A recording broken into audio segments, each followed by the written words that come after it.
protein bar. I stink like fish. Bad.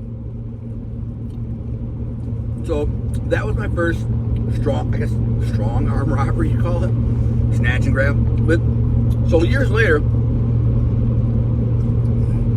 years go by, and I strong arm rob people, drug dealers.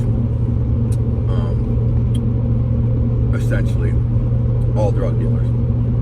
Were the only people I really strong arm robbed in this ensuing years. But then, when I got down on my luck, a couple of times when I was on drugs, robbed all my dope dealers and connections and burned all my bridges, and nobody wanted to deal with me. This only happened like twice probably in 10 years. But, I had a lifestyle to maintain. I had homes, I had cars and toys, and I put up a front. So when I get desperate and didn't have money, I think of different scams and things I could do. And that was one of them. So I had this friend named Frank. Frank's dead now. Wasn't even a big fan of him, to be honest with you. He was all right back in the day. He's kind of a wise guy. Then he turned into a nutcase, crackhead, douchebag. And I'm like, no, let's speak ill of the dead. He recently passed away, but he was a douchebag, and I'm not going to change that for him, for his legacy. But I remember talking to him one time years ago, and he told me about a strong arm robbery that he did, and where. And it just made me think. I remember it, and I go, damn, dude, that's a good idea. What are they going to do? So I muster up the freaking balls to do it. And originally, so this is funny. So originally, God, this is such a scumbag slimeball thing to do. I ended up getting my hands on some stolen credit cards, right? Didn't really want to know whose they were, where they came from. I would later find out that they came from some old woman, rich old woman, who owned like a marina, big baller woman. And she had all these credit cards, and somebody stole her purse, and I ended up, buying them. But I didn't really know who they were, nothing. I'm just like, like these credit cards are all open and good. You use them over the next day or two, you cash out whatever with them. And I knew I had all kinds of places I could go. People who own businesses and stuff where I could go there and buy stuff with it. And so I did. And one of the things I did was I went to, like a Zales or something. And I bought a diamond wedding ring, but I didn't get too extravagant because I didn't want to blow it up, you know what I mean? Because I didn't have ID. I didn't have any ID stating this is me. A lot of places were like, yeah, whatever. You got a credit card? Yep. Here, run it. Boom. Here you go. Cashed out. So I went in there and I tried to buy a $5,000 wedding ring, right? And they're like, well, you need ID, 2 pieces of ID, blah blah blah. So I'm like, all right, where can I go where this will work maybe? So at Kmart, I don't even know if the rest of the world knows what Kmart is, but it's something that was in Michigan. It's kind of like a precursor to like a Myers or a Walmart or something like that, Target, whatever. And I don't even know if they're still around, to be honest with you, but they used to be in Michigan, a bunch of them. So I walked in there, and they had wedding rings and crap in there. Not nice ones, they're like $2,000 ones, $1,500 ones. So I'm sitting there talking to the clerk there at got the little jewelry area, little jewelry store area. I'm like, listen, I'm getting married. I need a wedding ring for my girl. I'm gonna get her, nice chains, some earrings too, blah blah blah. And he's like, yeah, no problem. And I know the jewelry there, it ain't shit. It's cheap friggin', it's nothing spectacular, but it's real gold and real diamonds. It's just not a big deal, small time stuff. So I charge it, bang. I'm like, all right, bet. I get this. I take it straight to my uncle's pawn shop, and I get like $1,000 for it, which is about half of what it was worth, what they could sell it for. I'm like, that's an easy score. A day or two later, I bought a big screen TV and some other crap, and bought all this stuff, cashed it out. A day or two later, the credit card gets shut off, like I figured. Then I'm thinking back, all right, man, when I was looking at that jewelry at frickin' Zales, and I was looking at that jewelry at Kmart, they would hand me a thing of frickin' rings, a whole frickin' thing of diamond wedding rings. right? Just like the ones that guys in New York did. I'm like, man, I could just take that shit, man. What's somebody gonna do? The guy worked at Zales. I feel bad. It was a father and son. They were a nice guy. I'm not even sure it was Zales. It was something like a Zales. It was a jewelry store in Gratiot.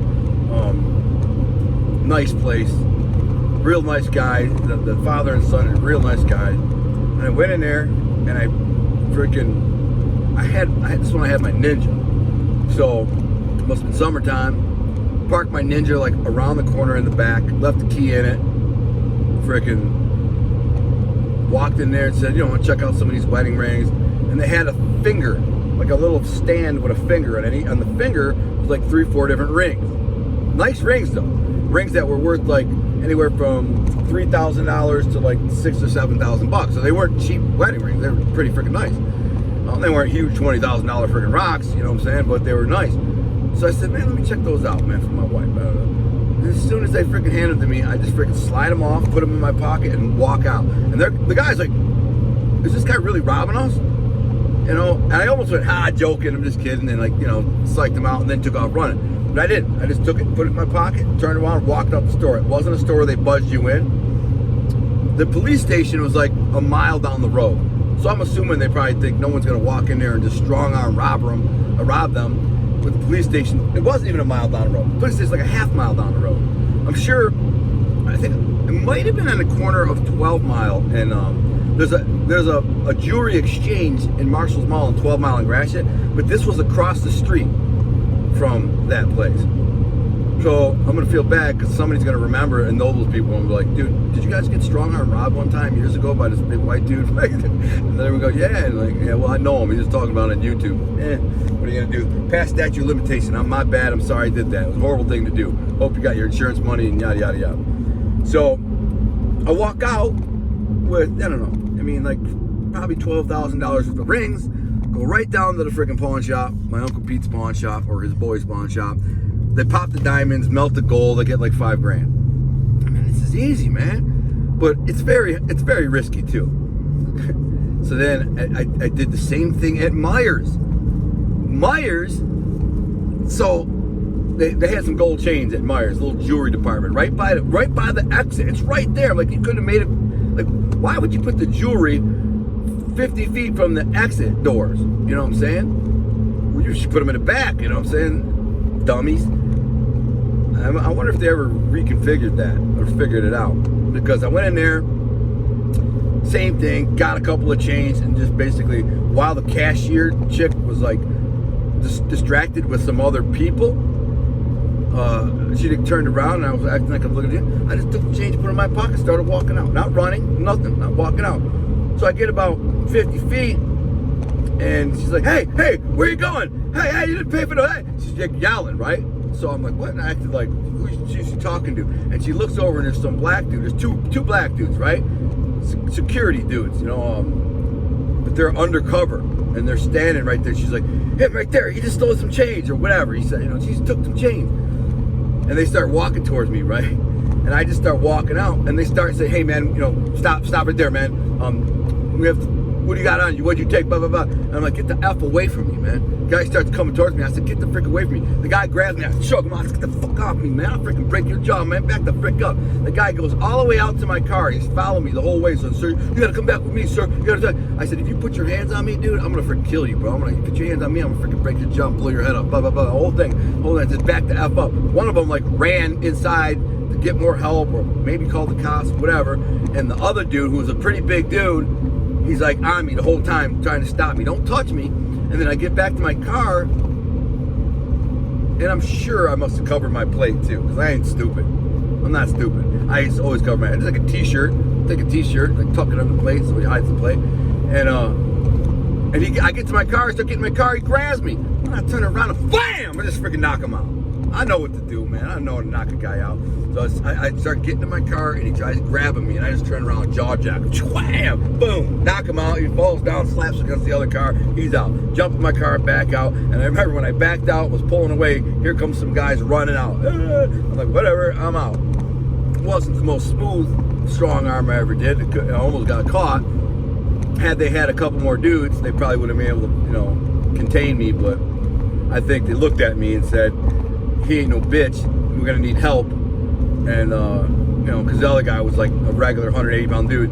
The guy knocked out was probably like a 220-pound kind of chubby guy, maybe 5'10". But you know, he learned a lesson.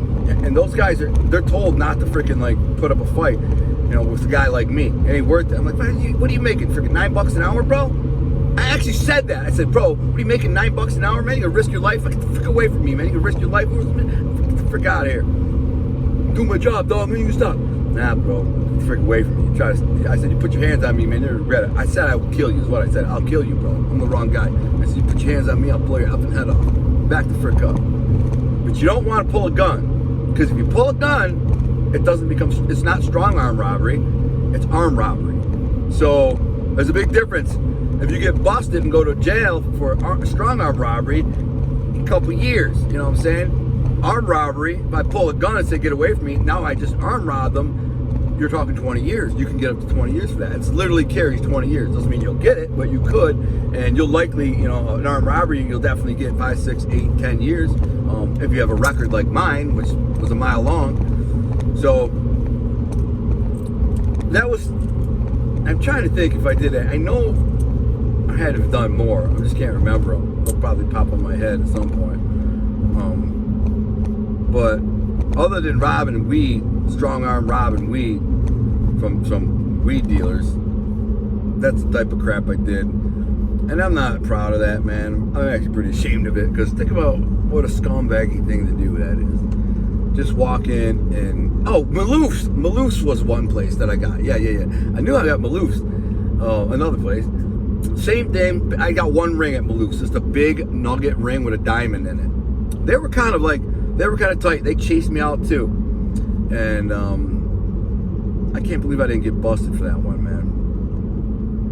I mean, because here's why I say that. I later would be told that they knew who I was. Somebody who worked there. My friend worked there. His name was, I think it was Jimmy, what the hell was his name, man? Dago Kid. I can't think of his name. Jimmy something. What the frick is his name, man? Jimmy, Messina. Anyways, he worked there at the time, or would later work there. Can't remember. But he said, "Oh yeah, they knew who you were. They had a picture of you in the video, and they saw you walk out, and nothing ever came about it though. So I mean, obviously they may have investigated it and didn't have enough evidence. The camera, the video or picture wasn't enough to like positively identify me. Maybe the cops showed a picture to them and said, "Is this the guy?" And they're like, "Maybe." It wasn't enough. I don't know, but I got a big ring there, big old ring, big nugget ring with a diamond in it, and it was worth a couple $1,000. So I'm sure I did more than that. I just can't remember them because I'm just off the cuff. But the ones I remembered ahead of time, I'm like, okay, there's that time, there's that time, there's that time. Whatever the case is, it was scummy. You know, you taking stuff that ain't yours, you're not paying for, robbing businesses. I mean, really, to be perfectly honest, that type of behavior and criminal behavior is about the lowest, scumbaggiest thing you can do, in my opinion. I mean, like, it's weak, man. It's desperate. It's the lowest scumbag thing you can do. Is walk into a business, take their product or their whatever, and then walk out and say, "F you, I ain't paying." I can't tell if this is a freaking. I got this giant farm implement in front of me, huge giant tractor with a freaking whatever. Anyways, got around his ass. The thing was huge. So that's strong arm robbery 101. It's bad life. I might as well finish up by telling you what happened in New York, because I can't say for sure if I ever told the story with that.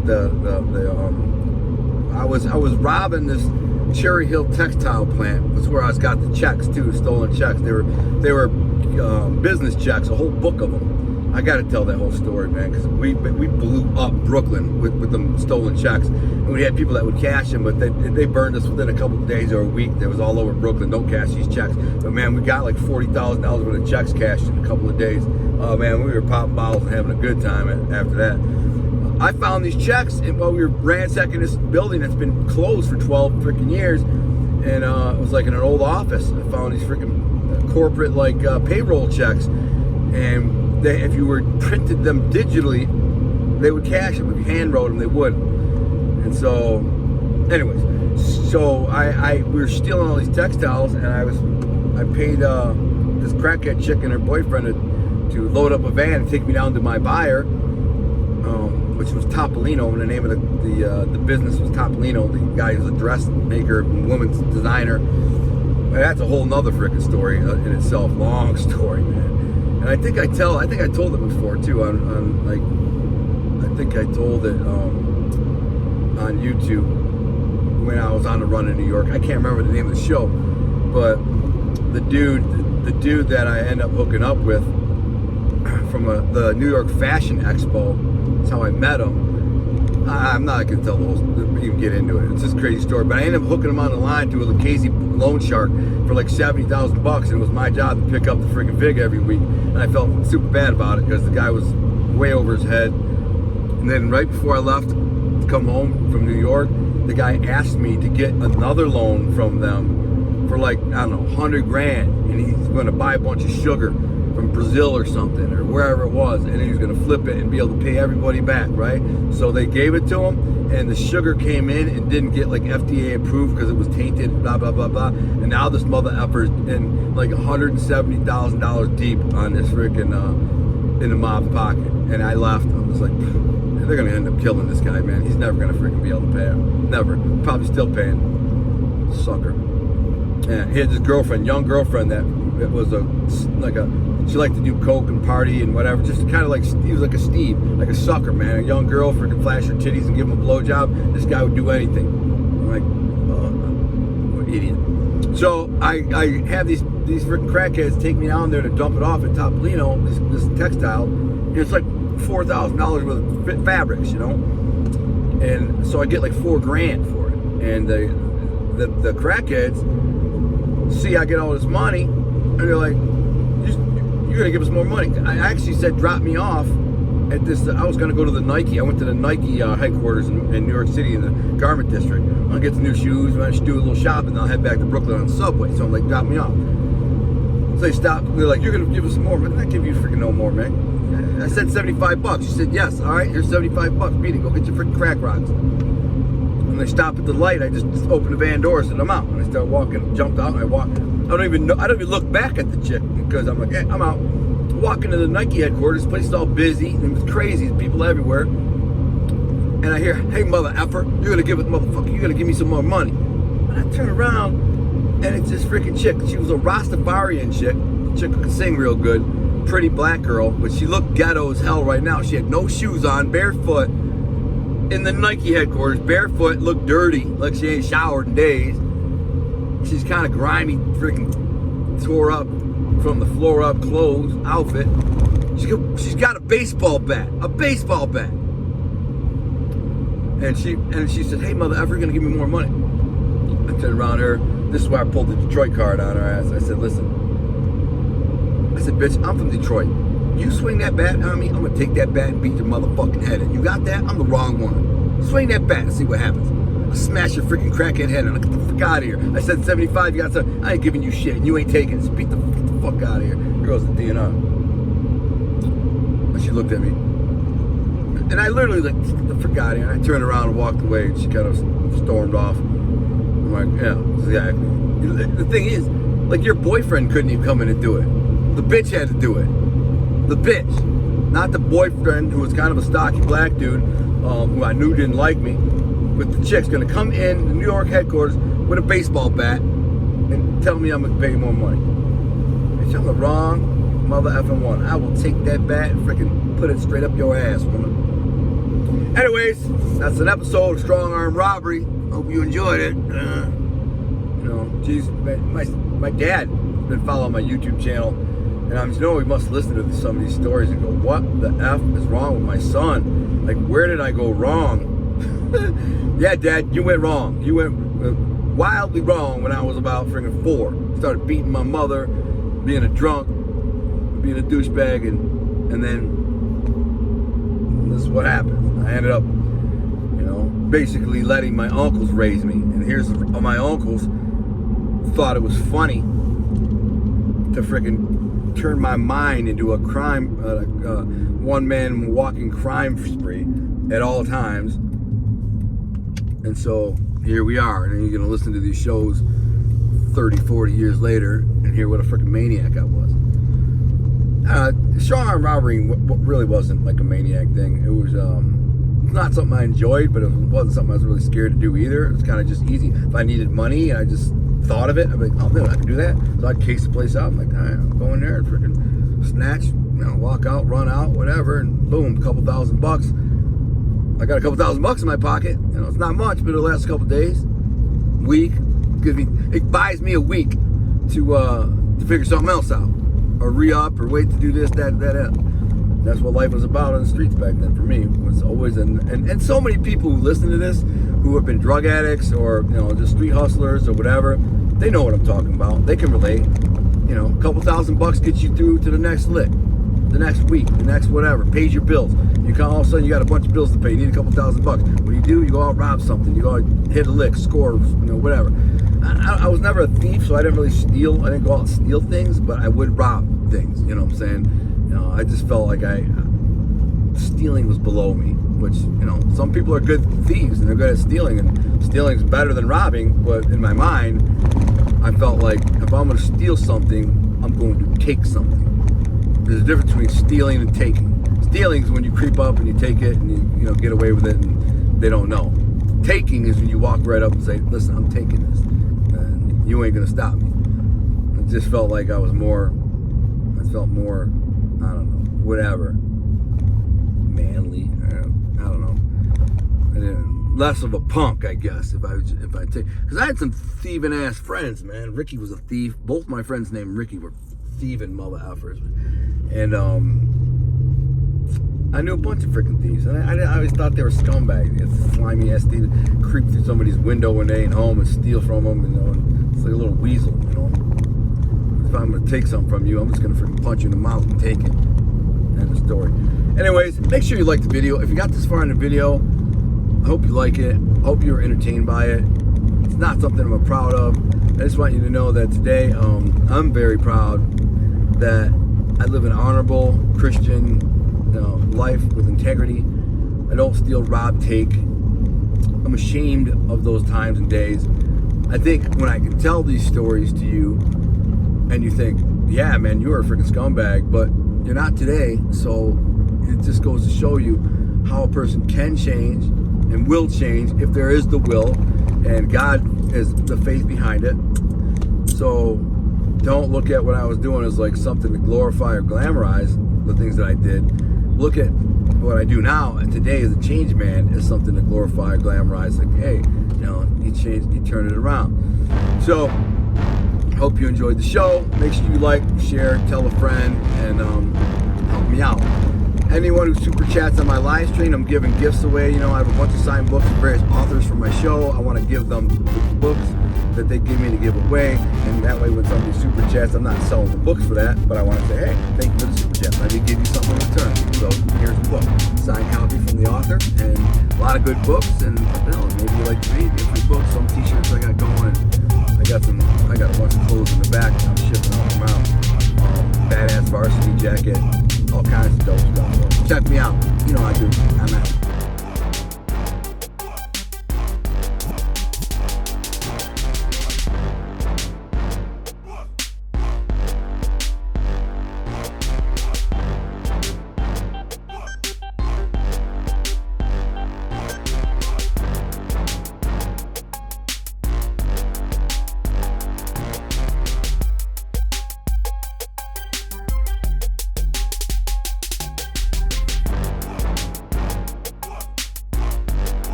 We in here now.